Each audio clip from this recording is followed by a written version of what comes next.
título da exposição é falando de ressurreição. A gente vai falar de ressurreição, está em 1 Coríntios 15, do verso 50 até o 58.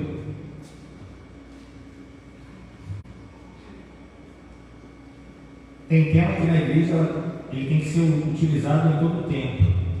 O Evangelho, as boas novas da presença do Senhor, e principalmente da revelação e do propósito e do cumprimento de Cristo na vida de cada um de nós. Então, falar de ressurreição é algo recorrente e que a igreja deve sempre se lembrar. Então, a gente vai falar de ressurreição. Diz assim, 1 Coríntios, capítulo 15, verso 50. Quem diz é o apóstolo Paulo. Diz assim: com isto quero dizer, irmãos, que a carne e o sangue não podem herdar o reino de Deus, nem a corrupção herdar a incorrupção. Eis que vou lhes revelar o mistério: nem todos dormiremos, mas todos seremos transformados, no momento, num abrir e fechar de olhos, ao ressoar da última trombeta. A trombeta soará, os mortos ressuscitarão incorruptíveis e nós seremos transformados. Porque é necessário que este corpo corruptível se revista da incorruptibilidade e que o corpo mortal se revista da imortalidade. E quando este corpo corruptível se revestir de incorruptibilidade e o que é mortal se revestir de imortalidade, então se cumprirá a palavra que está escrita: tragada foi a morte pela vitória. Onde está, ó morte, a sua vitória? Onde está, ó morte, o seu aguilhão? Verso 56. O aguilhão da morte é o pecado, e a força do pecado é a lei. Graças a Deus que nos dá a vitória por meio de nosso Senhor Jesus Cristo.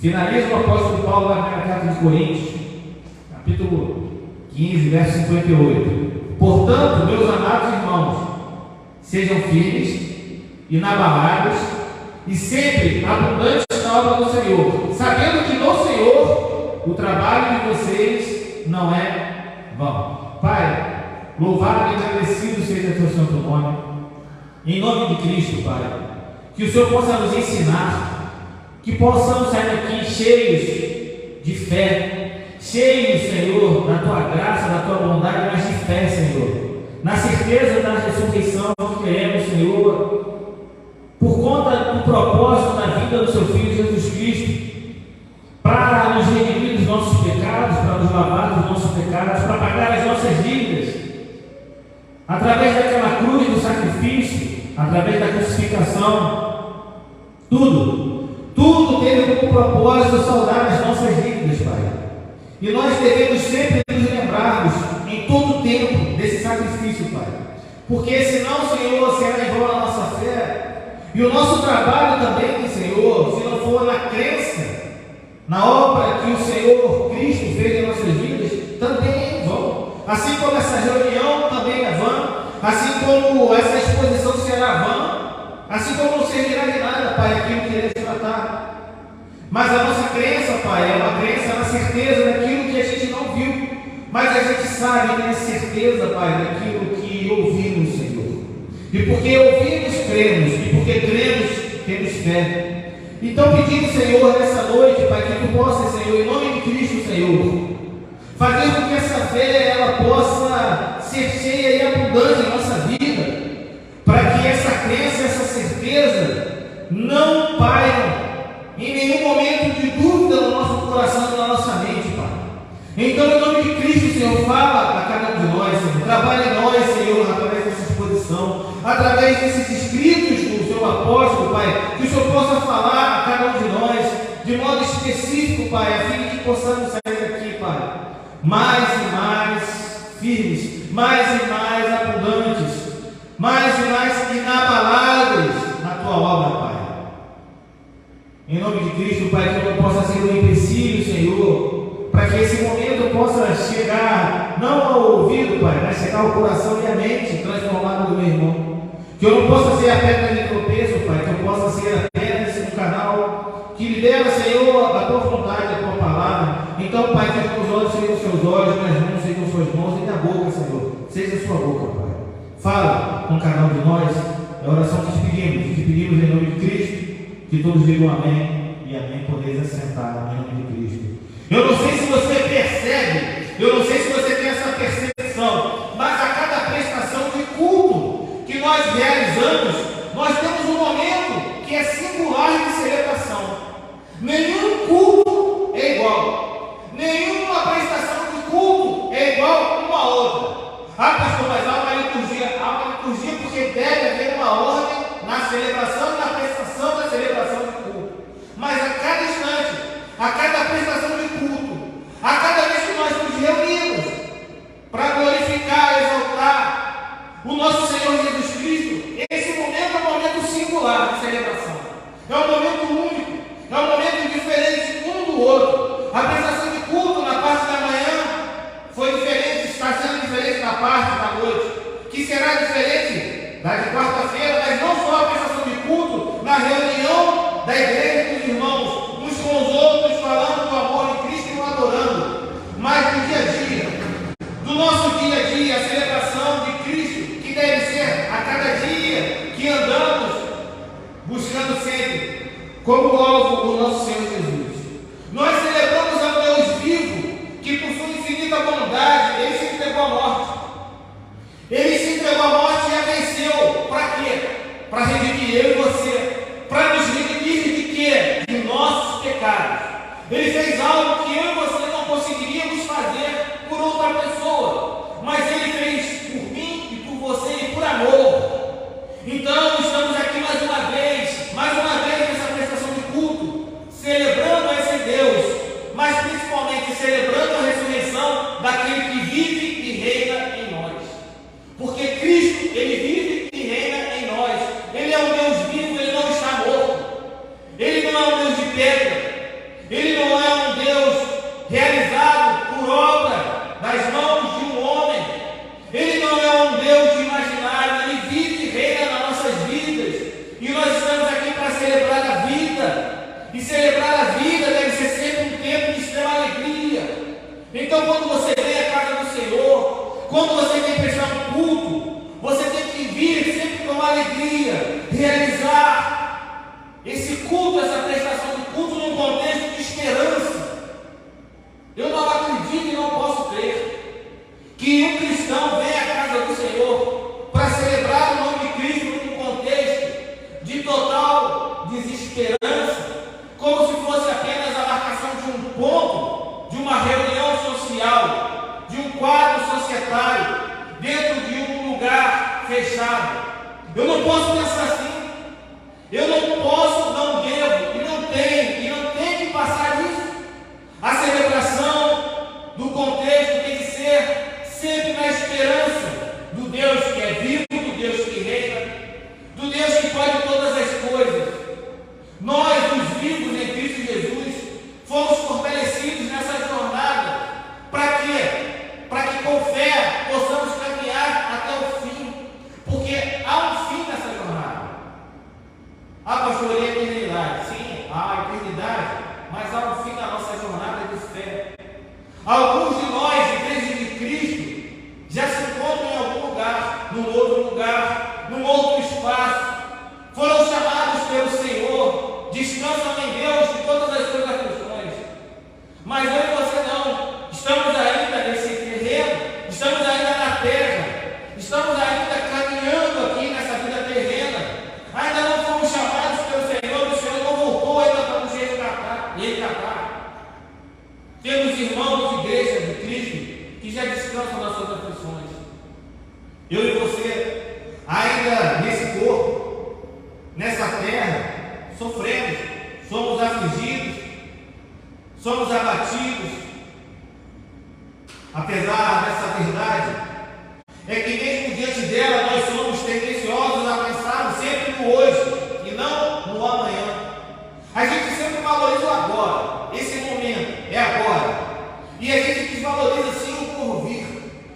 está por vir. A gente desvaloriza todo o tempo. Inclusive, dentro da casa do Senhor, a gente desvaloriza muito o porvir, porque o tempo ele urge, e ele passa, ele não para. E nós devemos sim valorizar o agora, mas não podemos fazer a desvalorização do que há por vir.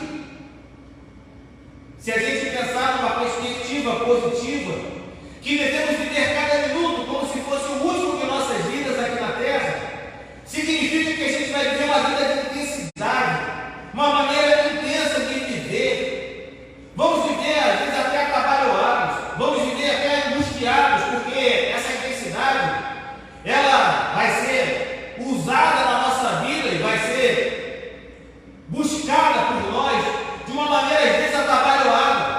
Isso não confere, mas se a gente pensar num prisma diferente, viver o momento é dar razão a todas as nossas vontades de fazer aquilo que nos confere prazer e aquilo que preenche o nosso coração, não com as coisas eternas, e sim com as temporais que nos dão conforto físico, um alento visível. Vamos viver tempos em que o momento é tudo. E o futuro? E o futuro a gente pensa quando a gente chegar lá. Quando a gente chegar lá no futuro, então a gente vai pensar nisso. Quando a gente chegar no futuro, a gente pensa nisso. Mas enquanto isso, vamos pensar no nosso prazer de agora, nas nossas vontades de agora. Deixa o nosso coração ainda terreno, as coisas eternas, a gente vê depois. Vamos pensar no agora. Vamos ter conforto físico agora. Vamos ter um alento visível agora. A gente vive num momento em que o momento, ele é tudo. E o futuro, nós pensamos apenas quando chegarmos lá. Esse pensamento não é um pensamento de agora, não é um pensamento atual. Já na época de Paulo, quando nos escrita essa carta à igreja de Coríntios, também não era diferente. Eles viviam também, os coríntios, num momento e num contexto de imediatismo. Eles viviam num contexto imediatista. Para eles tudo tinha que ser agora. Tudo tinha que ser para ontem. A cidade de Coríntios, ela era efervescente em termos culturais, em termos religiosos. Era uma cidade cosmopolita, um centro político importante, uma referência econômica naquela época para todo o Império Romano. Era uma cidade que não parava. Era uma cidade onde tinham vários povos, várias línguas, o comércio intenso, culturas, religiões diversas. Uma cidade abastecida por vários povos.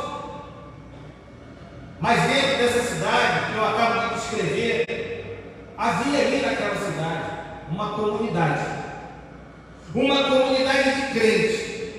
Uma comunidade de pessoas que acreditavam em Cristo Jesus. Onde muitos deles viviam distante do ideal da verdade do Evangelho. E não é muito diferente do que a gente vive hoje. Eu não gosto, eu sempre falo, não romantize a igreja primitiva, porque ela não tem nada de romântico. E nós não somos os coitadinhos da igreja. Nós somos apenas a continuidade daquilo que sempre a igreja sofreu e sempre sofrerá, enquanto ela viver em cima da verdade do Evangelho de Jesus Cristo. A igreja de Coríntios era uma igreja que a gente poderia chamar ela, hoje, nos dias de hoje, de mundana. Uma igreja secularizada. Se você ler as duas cartas que Paulo escreve, você fica horrorizado com as instruções que o apóstolo dá para aquela igreja. Uma igreja secularizada. A igreja vivia perdida a sua capacidade de viver o evangelho contracultural. Aquela igreja, ela se amoldava cada vez mais a práticas do seu contexto atual. Do contexto que a cidade vivia, a cosmovisão que a cidade tinha. Basta a gente ler essa primeira carta que Paulo escreve, onde Paulo fala sobre questões relacionadas à idolatria, à imoralidade ética. Eu acho que são coisas que são bastante atuais. Aos padrões conturbados de comportamento sexual. Eu acho que não tem mais nada atual do que isso. Todas essas questões causavam grandes problemas dentro daquela comunidade. uma comunidade problemática, uma igreja com problemas. O mundo vivia dentro daquela igreja. E era a tentativa de ensinar que Paulo escreve a sua primeira carta. A realidade é que normalmente eles eram de Cristo. Como muitos se baterem na porta, o pessoal do IBGE, para fazer o censo, vai perguntar qual é a sua religião. Muitos vão falar: eu sou cristão, eu sou crente, eu sou evangélico. Normalmente aqueles ali, se você perguntasse, iriam dizer: olha, nós somos de Cristo. Mas na prática, como muitos hoje também, viviam como se não fossem. Viviam como não se fossem cristãos e crentes. A verdade é que os crentes da igreja de Corinto, eles estavam vivendo uma situação de anomalia do Evangelho. O que também, reitero, não é diferente dos dias de hoje. Anomalia do Evangelho. Um Evangelho aleijado. Um Evangelho mutilado. Aquele povo, aquela igreja especificamente, aqueles irmãos daquela igreja, estavam confortáveis nas suas riquezas, estavam confortáveis nas suas posições sociais. Os costumes e as práticas que eles viviam traziam conforto, e para eles estava tudo bem. Eu posso viver assim, eu vou lá para este meu culto e vou embora para a minha casa. Parece muito com os dias de hoje. Por isso que a Bíblia, em momento algum, ela pode ser manuseada para se tirar um tio, uma vírgula, qualquer coisa do tipo. Porque eu não conheço um livro mais atual do que esse. Eu não conheço um livro mais transformador do que esse. Eles viviam o hoje como se o amanhã não existisse. E esse amanhã que Paulo chama a atenção é exatamente a ressurreição que estava em um horizonte, mas um horizonte já curvado pela paixão da concupiscência do pecado que os crentes de Coríntios estavam nutrindo pela relação que eles tinham com as coisas desse mundo. Não se brinca com o pecado, não se brinca com as coisas do mundo, não há relacionamento de um cristão com as coisas do mundo. Nós vivemos no mundo, mas não somos desse mundo. Nós somos co-cidadãos do reino dos céus, mas vivemos aqui nessa terra. E não devemos abraçar as coisas desse mundo, porque esse mundo já é do maligno. Paulo então expõe a ferida dos coríntios, dizendo, em primeiro lugar, que o âmago do Evangelho, de fato, é a pregação da ressurreição. Então, não há mais nada atual, mais nada que devemos saber e falar e reiteradamente colocarmos no nosso coração e alimentarmos a nossa fé do que a verdade do Evangelho, do Cristo ressurreto. Mais à frente, Paulo denuncia o pecado dos coríntios, dizendo que não havia sentido alguma fé, e a pregação desse Evangelho de Cristo, se acaso ele não tivesse sido ressuscitado. A nossa fé não servia nada. Sem a ressurreição não existe cristianismo. Sem a ressurreição não existe reunião de pessoas em volta de um Deus vivo. Porque se o Deus não é vivo, é um Deus morto. Para que então pensarmos então numa vida eterna? Para que então pensarmos na eternidade, numa caminhada de fé? É uma bênção nós estarmos em comunhão na igreja. É uma bênção nós contemplarmos o Deus da nossa salvação. Mas temos que fazer isso crendo na sua ressurreição, crendo na sua vitória sobre a morte, para saldar as nossas dívidas de pecados.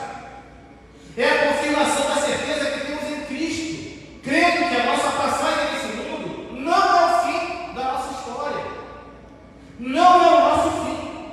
A gente tem que ter isso bem sedimentado na nossa mente, no nosso coração, na nossa vida. A passagem nesse mundo é apenas uma passagem.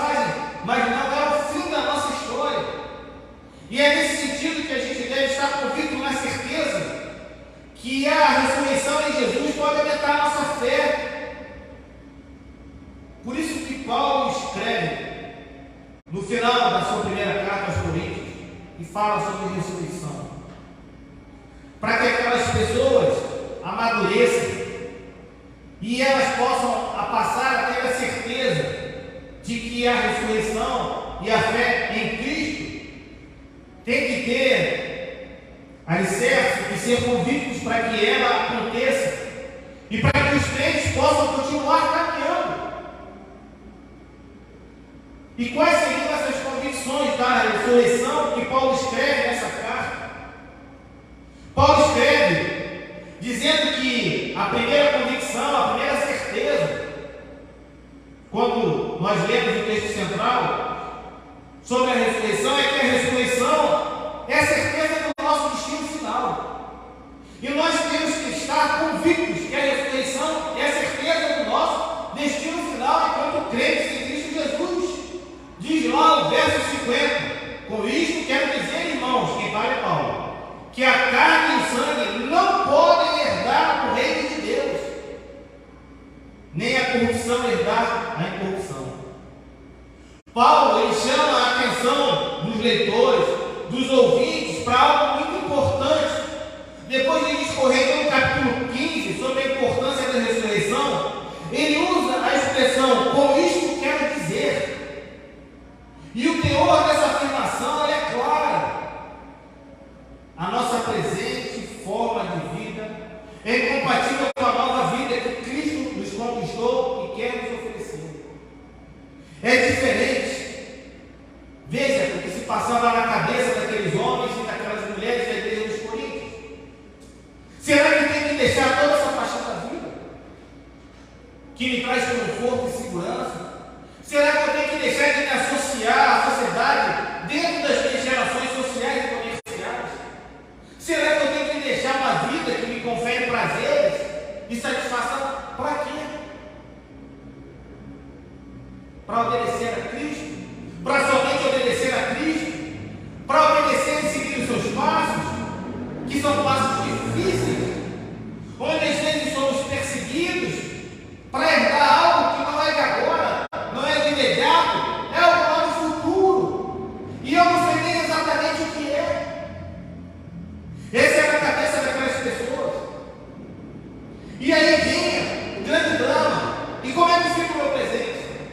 E o agora? E o imediato? Engraçado, né?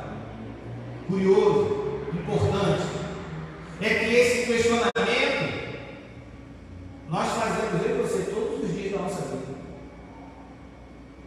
Todos os dias da nossa vida a gente faz esse mesmo questionamento. Será que eu tenho que me abster?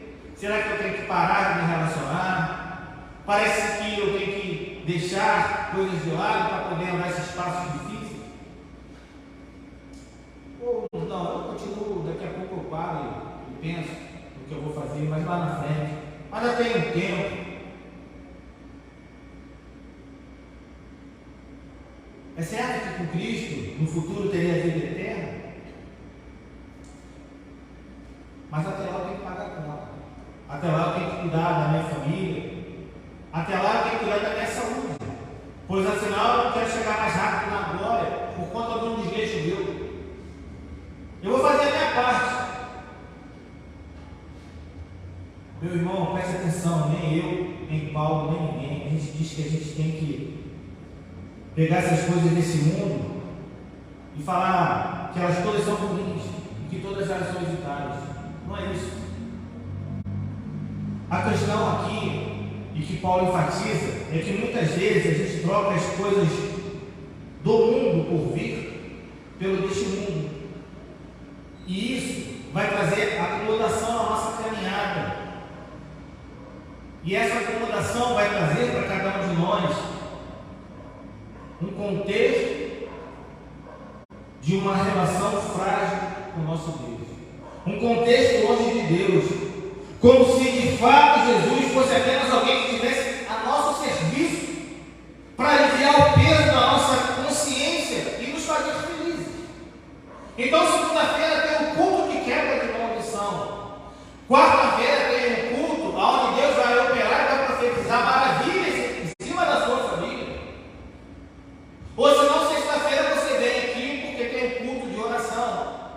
Deus, Ele é obrigado, pela sua vontade, pela minha vontade, de nos curar, de curar quem a gente quer, de libertar quem quer que seja, de abrir a porta de emprego. Por quê? Porque Ele é Deus.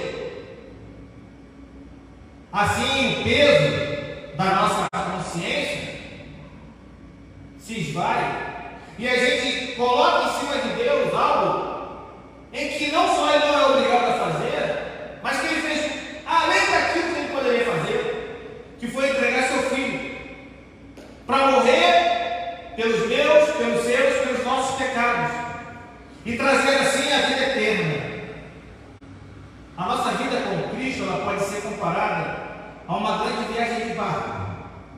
Jesus nos salvou, nos convidou a entrarmos na embarcação, mas só que essa embarcação ela vai nos conduzir ao destino final. Mas às vezes a gente fica muito mais apaixonado pelo barco do que pelo destino final.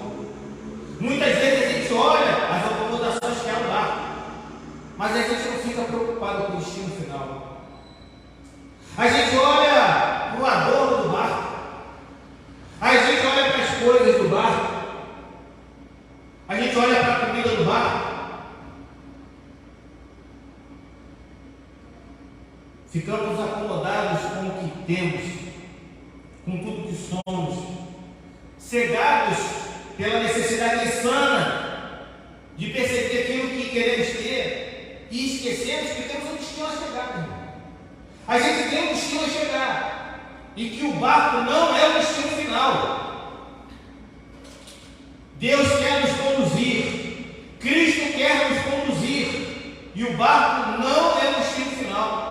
Assim é a nossa vida. Paulo, quando fala que a carne e o sangue não podem herdar o reino de Deus, ele indica para a nossa mortalidade e a nossa condição moral e decadente. A gente não pode herdar o reino de Deus revestido nessa nossa existência ainda impregnada pelo pecado, pelas limitações que temos.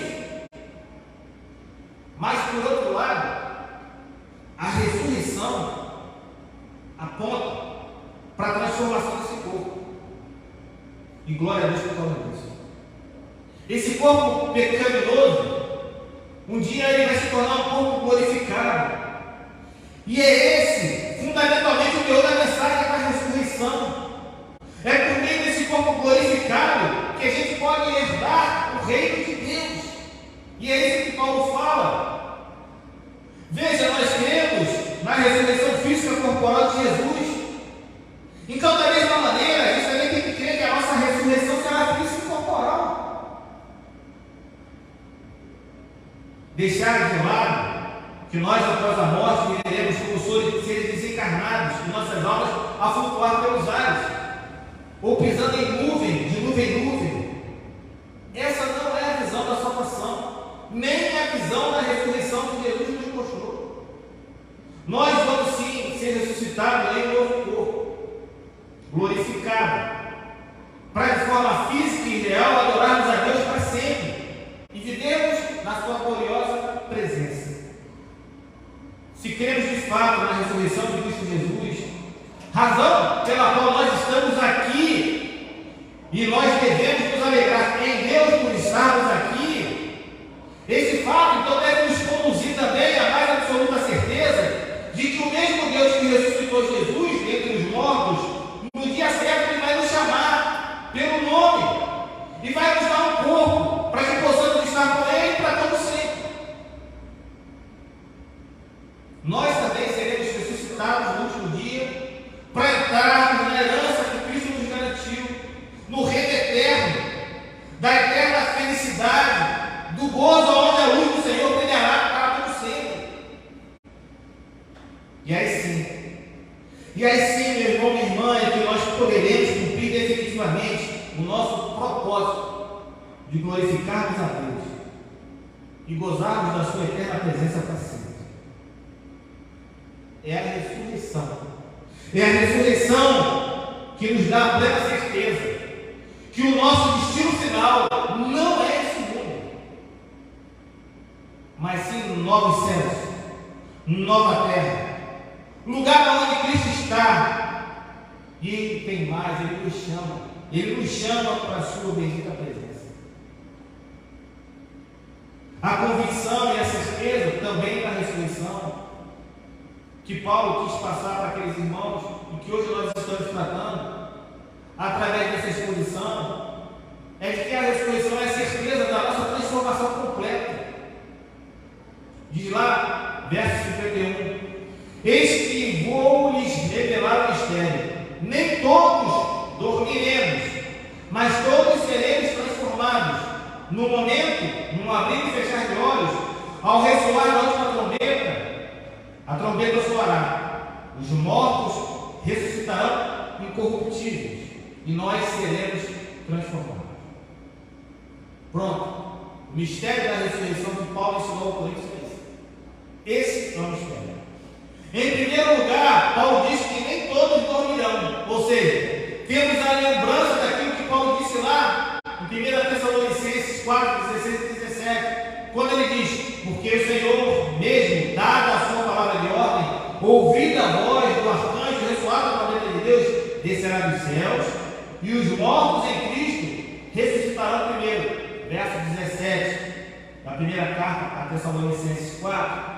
Depois, nós, os vivos, os que ficarmos, seremos arrebatados juntamente com eles, entre nuvens, para encontro com o Senhor na terra? Não, nos ares. E assim estaremos para sempre com o Senhor. Em outras palavras, em miúdos, os mortos em Cristo ressuscitarão incorruptíveis. Os que permanecem vivos serão arrebatados ao encontro de Cristo nos ares. Tem gente que está esperando Cristo descer, botar o pé na terra, chamar a igreja. Em ambos os casos, tanto dos mortos quanto dos vivos, a época do arrebatamento, todos, mortos e vivos, todos vivos, serão transformados. Todos. E assim, quando a gente lê essas passagens, a gente tem a certeza de que esse acontecimento vai ocorrer no mesmo momento. Mortos e vivos, no mesmo instante, terão os corpos transformados. Ressurreição significa transformação completa. Completa. Não é meia transformação. Não é um quarto de transformação. Não é 3/4 de transformação. Ressurreição significa transformação completa. A gente vai deixar essa carcaça impregnada de corrupção, impregnada de doença, e o pior, impregnada de pecado, impregnada de miséria, e nós seremos revestidos em glória. Durante toda a nossa vida, nós lutamos contra toda a nossa natureza carnal. A gente luta todo dia contra a nossa carne. Eu tenho certeza. Eu não passo essa luta sozinho, não. Eu tenho certeza que todo aquele que caminha no caminho do Senhor, que anda no caminho, buscando como alvo, no final, estar junto de Cristo Jesus, todos os dias, em todo momento, luta com a sua natureza carnal. Luta com as hostes ou contra as hostes infernais, para se manter fiel a Deus e obediente a Cristo. Eu tenho certeza que você passa a mesma luta que eu. É muito difícil, né? Eu não vou dizer para você que é fácil, não. Não vou vender aqui facilidade, não. Se manter fiel a Deus e obediente a Cristo é muito difícil. Um homem, segundo o coração de Deus, não conseguiu. Davi. Outros homens, a que Deus tinha sua mão estendida sobre a vida deles, também não conseguiram. Nosso pai na fé, no momento fraquejou, deitou como uma escrava, a promessa não chegava. Literalmente a gente vive numa guerra constante. Nós vivemos uma guerra constante. Por vezes nós avançamos 2 passos e a gente retrocede 1. Ou quando as coisas não estão muito bem, nós retrocedemos 2 e avançamos 1. É uma luta constante. A vida cristã é uma constante batalha que, em muitas vezes, ela parece que é em glória e é perdida. Por isso que fica muita gente no caminho. Por isso que tem muita gente que fica no caminho e não consegue. Diz que não tem força. Pereceu. Perdeu a batalha. Pelo menos uma delas. Porque ela vai ser sempre constante. E não tem nada de glória. Mas a garantia que o próprio Espírito Santo nos dá, por meio da sua santa palavra, é que por mais que a luta seja difícil, nós teremos a Cristo, em Cristo, a realidade daquilo que almejamos um dia conseguir, ou seja, a nossa completa transformação. É o que nós desejamos, devemos desejar sempre, sermos transformados. E esse texto ele está dizendo, porque diz que essa transformação ocorrerá em um instante. Ela vai acontecer de uma forma tão rápida, que é como se nós não pudéssemos nem mensurar o fim do tempo. Vai ser de uma hora para outra. A transformação vai ser instantaneamente. Quando Jesus voltar, todos nós que lutamos todos os dias com essa pecaminosidade, no estalar de dedos, nós vamos ser transformados à semelhança, à imagem do corpo ressurreto de Cristo, glorificado de Cristo Jesus. É a ação de Deus em Cristo para instantaneamente nos conferir o que? Imortalidade, incorruptibilidade e glória. E aí Paulo completa no verso 53, porque é necessário. Ele fala da necessidade que este corpo corruptível se revista da incorruptibilidade e que o corpo mortal se revista da imortalidade. Veja bem, é Cristo quem nos faz trocarmos as vestes desse mundo limitado, pecador, mortal, em novas vestes de perfeição, santidade e eternidade.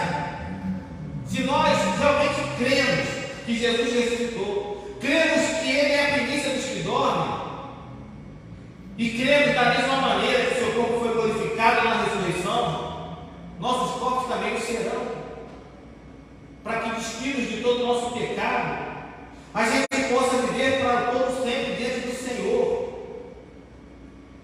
e a gente vai gozar da mais plena e perfeita alegria, expressando e vivendo a mais intensa felicidade pelo século dos séculos. Se você hoje está aflito de qualquer situação desse mundo, da sua realidade, eu só posso falar uma coisa para você: olhe para Cristo, olhe para Jesus, coloque seus olhos no Senhor Jesus, porque Ele ressuscitou. E por isso nós podemos ter a certeza de que em breve, num piscar de olhos, nós, eu e os meus irmãos, seremos transformados e completamente remidos. E em breve, muito breve, isso irá acontecer. A terceira e a última certeza, convicção que Paulo escreve nessa carta sobre a ressurreição é que a ressurreição é a certeza da nossa vitória final. Diz lá no verso 54 até o 57: e quando este corpo corruptível se revestir de corruptibilidade e o que é mortal se revestir de imortalidade, então se cumprirá a palavra que está escrita: tragada foi a morte pela vitória. Onde está, ó morte, a sua vitória? Onde está, ó morte, o seu aguilhão? O aguilhão da morte é o pecado, e a força do pecado é a lei. Graças a Deus que nos dá a vitória por meio do nosso Senhor Jesus Cristo. Paulo, ele não poderia fechar sua primeira carta aos Coríntios de forma tão sublime, tão apoteótica, tão linda como essa, como é a carta. Em toda a carta que ele escreve, nessa primeira carta à igreja de Coríntios, ele desnuda o pecado, a imperfeição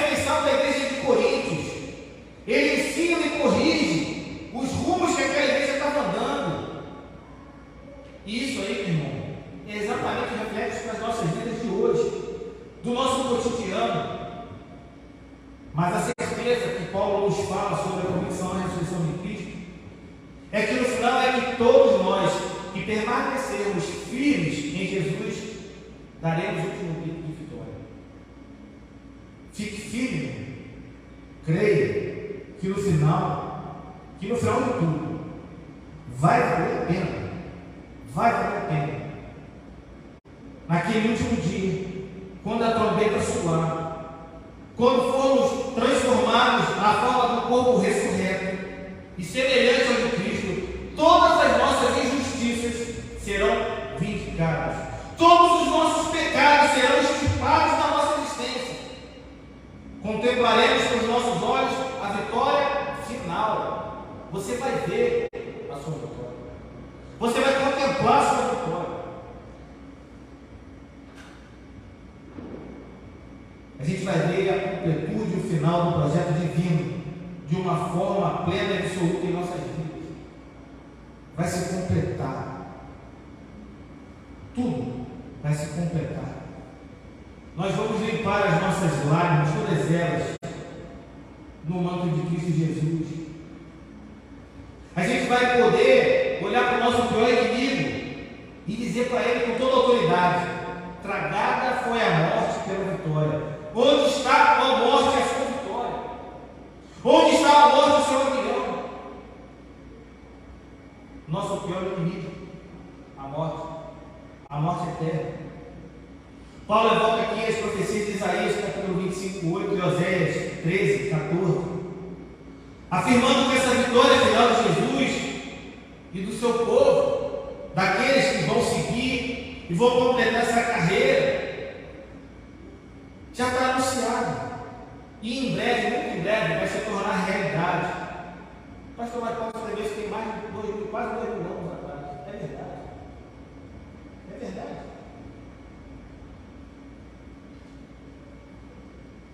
A boa notícia da ressurreição é a seguinte, meu irmão: se a gente sofre com Cristo, com ele a gente também vai ser glorificado na ressurreição.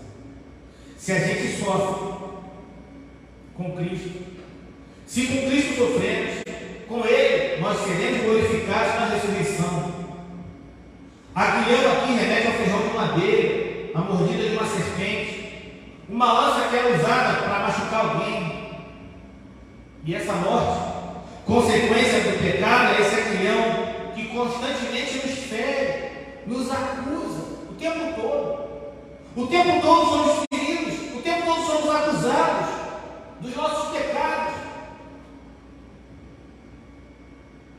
E essa ferida, ela é potencializada por essa lei que nos desnuda do pecado e nos acusa diante de Deus o tempo todo. Por isso que tem muita gente oprimida dentro da igreja. Por isso que tem muita gente que não consegue ficar dentro da igreja de uma palavra como essa, porque fica oprimido, não suporta. Mas a consequência do pecado original não é revertida pela morte e ressurreição de Cristo na cruz. Aquele a quem Paulo vai chamar na segunda carta de segundo Adão, e ele diz que com o primeiro nós caímos, mas com o segundo nós nos erguemos. Nós seremos ressuscitados e nós seremos transformados. E essa morte, que é o nosso pior inimigo, será totalmente quebrada, definitivamente derrotada, a ponto da gente poder olhar para ela e já revestidos da vida eterna e declarar que ela nunca mais terá domínio sobre as nossas vidas, porque o Cristo ressurreto, ao vencer na cruz, conferiu a todos nós, crentes em Cristo Jesus, essa vitória. E isso é maravilhoso. Paulo, ao final desses escritos, dessa carta, faz com que os leitores, os ouvintes, se voltem de novo para Cristo. Ele deixa para falar de ressurreição no final da primeira carta, no último capítulo dela, capítulo 15, para finalizar de uma maneira sublime, lembrando da nossa vitória, que deve sempre vir não do poder que é em nossas mãos, mas sim daquela conquista de Cristo Jesus na cruz do Calvário, quando por meio da sua morte Ele nos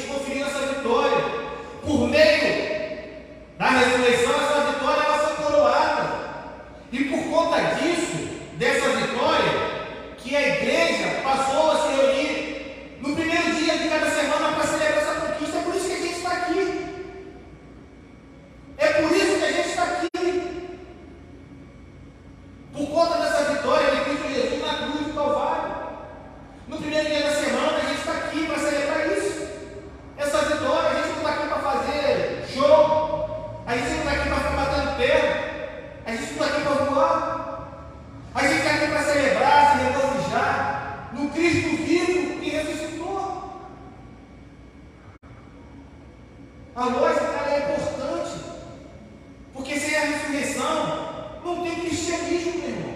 Sem a ressurreição de Jesus seria uma fraude. E essa era a preocupação do Sinédrio. Ué, cadê o corpo dele? Não. Diz que os apóstolos pegaram o corpo dele. Ninguém achou o corpo dele. Ninguém achou. E não vai achar. Não vai achar. Cristo não é uma fraude. Eu acho que eu já contei essa história aqui. Numa conversa que eu tive com uma pessoa. E ele falou: poxa, você tenta viver esse cristianismo aí que você prega, né? Dificuldade, às vezes tem que denunciar algumas coisas. Eu falei: é verdade. É difícil, a gente conversando, né? E só que ele não crê em Cristo, não crê no nosso Senhor como Salvador na vida dele. E no embate que eu tive, já nos aborrecendo, e já não merecia mais o aborrecimento, porque a gente não pode brigar por causa disso, cada um tem que ter sua crença no final. Mas para finalizar, para a gente não se aborrecer mais, eu falei para ele: meu irmão, vamos fazer o seguinte, então, você fica com a sua verdade, eu fico com a minha verdade, a gente não briga, a gente é amigo. Não vamos brigar por causa disso. Você fica com a sua verdade, eu fico comigo. A gente só vai conhecer essa verdade no porvir. Mas se a verdade daquilo que você crê não acontecer, a gente não vai ceder e está tudo certo. Eu e você, a gente nunca mais vai ceder, acabou para você. Mas se a verdade daquilo que eu creio acontecer, você que não vai viver. Porque eu vou estar vivo e você não. Não há cristianismo sem ressurreição. Sem a ressurreição nós seríamos miseráveis. Mas por causa da ressurreição nós somos um povo mais que vitorioso. Cristo ressuscitou, está sentado à destra de Deus, Pai Todo-Poderoso, e vai vir um dia para julgar os vivos e os mortos e nos conferir novos corpos de ressurreição. Ele vai vir, ele virá, e nós, a sua igreja, seremos juntados. A igreja terrena e a igreja triunfante vai ser juntada. Nós somos vitoriosos pela ressurreição de Cristo. Para finalizar, Paulo acaba com o verso 58 dizendo: portanto, meus amados irmãos, olha que coisa linda, sejam firmes, inabaláveis e sempre abundantes na obra do Senhor, sabendo que no Senhor o trabalho de vocês não é vão. Ele está falando para mim e para você: vai valer a pena. Vai valer a pena. Só que é o seguinte: fica firme, não se abale, seja abundante na obra do Senhor, ou seja, sirva ao Senhor, porque o serviço ao Senhor não é em vão. E é isso que nós devemos fazer. Por isso que eu não consigo compreender as pessoas não servirem a Deus. Às vezes eu não consigo compreender porque servir é servir, é entregar, é adorar, é colocar à disposição. Porque o que você tiver, a sua vida, o seu trabalho, a sua família, a sua adoração, o serviço na casa do Senhor. A gente não sabe quando ele virá. Então vamos servir a Deus. É isso que Paulo fala: meus irmãos, sejam firmes e inabaláveis e abundantes na obra do Senhor. Não parem. Não parem. Por isso a gente tem que falar em ressurreição. Por isso que ressurreição tem que ser um tema recorrente. Ressurreição, cruz, tem que ser um tema recorrente na igreja de Cristo. Fecha teus olhos, curva tua cabeça. Vamos orar. Deus, bendito e amado, louvado e agradecido seja o seu santo nome. Nesse momento, Senhor, queremos orar glorificando a Ti, glorificando ao Senhor, o Deus vivo, que nos redimiu naquela cruz, que com o propósito de salvar a cada um de nós, entregou seu Filho. E esse Filho, ele vive, ele reina na nossa vida, no nosso coração. E um dia iremos encontrar com Ele, sermos resgatados, não nesse corpo corruptível, não nesse corpo de imoralidade, não, num corpo incorruptível, num corpo glorificado, assim como Ele venceu a morte, nós venceremos também. E porque cremos que venceremos a morte, nós teremos o regozijo e o gozo de uma vida eterna, onde não haverá sofrimento e sim alegria, paz, contentamento, celebração, não momentânea, mas permanente, na certeza de que esse Deus vive, de que esse Deus reina, e de que esse Deus deve ser celebrado, porque Ele nos redimiu, nos salvou, nos libertou. Que possamos fazer aquilo que Paulo pede que façamos, inspirados pelo Teu Espírito. Ele pede que sejamos firmes, que possamos ser firmes, Senhor, nos ajuda, porque temos dificuldades. Que sejamos inabaláveis, também nos ajuda, Senhor, porque nossas vidas elas não podem ser vidas fracas, têm que ser vidas firmes, alicerçadas. Que o Senhor possa nos ajudar na abundância da Tua obra, para que possamos Te servir, porque esse trabalho não é em vão, é um trabalho para o Senhor, na Sua obra, prestando culto ao único Deus que vive e reina. É a oração que fazemos em nome de Cristo, e todos digam amém, e amém. Você pode dar um salve para o Senhor, amém? Amém, meu Deus. Louvado seja o